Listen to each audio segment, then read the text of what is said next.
ایک لڑکا جو 14 سال کا ہے اور اس نے اپنے ایک نیا ٹک ٹاک اکاؤنٹ بنایا ہے، سب سے پہلے ٹک ٹاک اس کو بےہودہ چیزیں دکھاتا ہے اور کوشش کرتا ہے کہ کسی طرح وہ اس بےہودگی میں شامل ہو اور ان چیزوں کو دیکھے اور اس جال میں پھر پھنس جائے۔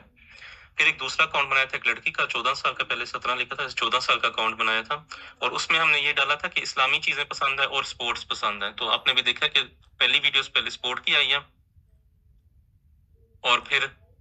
اس کے بعد پھر ایک مذہب کی چیز آئی ہے اور اس کے بعد پھر سے اسی طرح کی بےہودہ ویڈیوز آنی شروع ہو گئی تھیں جن میں لڑکیوں کو دکھایا جاتا ہے کہ ایک پرفیکٹ عورت یا ایک لڑکی کو کس طرح دکھنا چاہیے، اس کا کتنا وزن ہونا چاہیے، اس کو کن